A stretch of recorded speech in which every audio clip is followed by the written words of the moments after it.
To build a cutting board like this, I thought you need to have the fanciest tools, a big table saw, miter saw, everything you need to make big fancy cuts. Turns out all you need to have is a circular saw or even hand saws. I'll be showing you how I built out a cutting board just using a circular saw and a straight edge guide that I have, but you don't even need this guide. You can actually just use a regular hand saw, but I'll show you step by step how to get it done so you can build out your first cutting board. So the cutting board I'll be making today is going to be made out of walnut. And the first thing you should do before you start all of your cuts is to make a plan. You can copy my plan here, and this makes a 14-inch by 9-inch board. Now I have a crosscut sled that I made in one of my previous videos. This helps with getting straight cuts, but you can always just use a straight edge. It's not necessary to have a crosscut sled. Now the first thing I did was I marked out 14.5 inches on the board, then I squared it off with a line using my tri-square.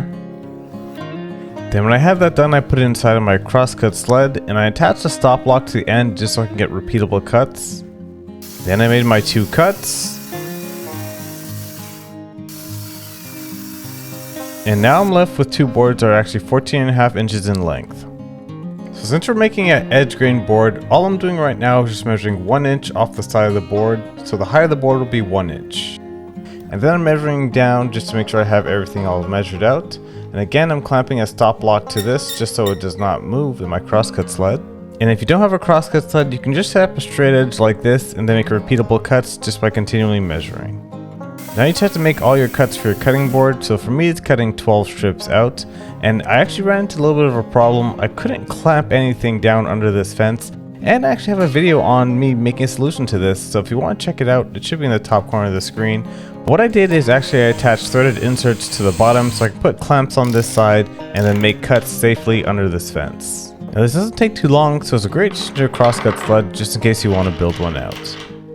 Now I'm just continuing to make my cuts, cutting all the 12-inch strips so I can get the length for my cutting board. And when you have all the strips, what I like to do is organize them out onto my pipe clamps, just making sure I get a good grain orientation just so the board looks nice. But this is completely up to you. You can just have any in any order. Now I'm preparing everything up for the gluing. So I'm placing everything on its face side and then applying the glue down nice and slow, making sure I can cover each side of the board. And if you don't have enough at the end, you can just put a little bit down the side. Just make sure you have enough glue to cover every inch of the board. So I actually have a little putty scraper which I'm using to scrape all the glue, but you can just use your fingers in case you don't have one. Now I'm just flipping up all the boards onto its side, making sure there's a glue face attached to the other side. And then once this is all done, then I put in the last piece there, just making sure that everything's ready to be glued up. And I have a little flat edge to get everything all lined up. It just stays on the waste that you have when you're trying to cut off the excess of the board.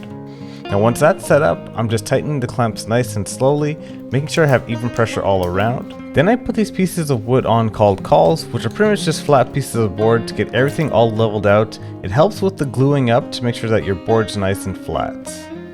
Now I take my board out after 6 hours of being clamped up, and now comes everyone's favorite part, sanding. And it's actually crazy because I actually enjoy sanding, and hand sanding actually. It's actually very calming for me. I can sit down and do this for hours on end. This actually took a very long time with hand sanding, so you can use a hand sander like I did in this video, or if you have a random orbital sander or power sander, you can use that to get this process a whole lot faster. And this is what my board looks like after 6 hours of sanding. Now I'm just sanding down the edges of the board. I could use my router, but I actually like the look of just a rounded over edge using sandpaper. Again, I just love hand sanding for some reason.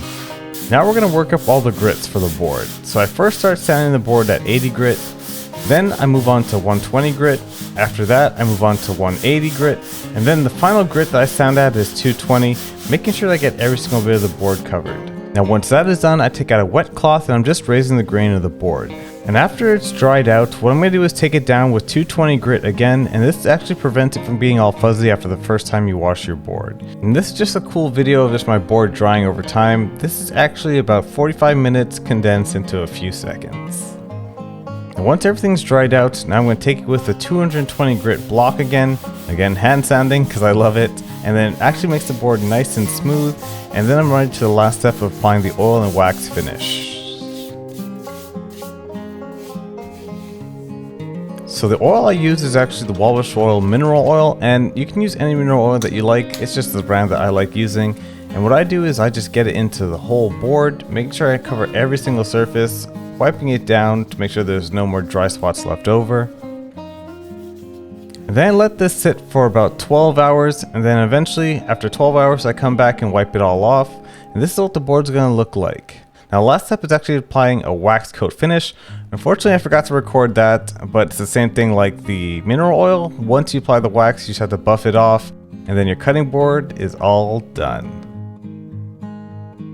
Now I forgot to record that final cutting board, but this is more or less the same thing that I built out using the same techniques, and I'm going to be building a whole bunch of these in the future, and even making a video on building cutting board using minimal tools, a little bit of tools, and a lot of tools, so stay tuned for that video. But anyways guys, thank you so much for watching, and I'll catch you later.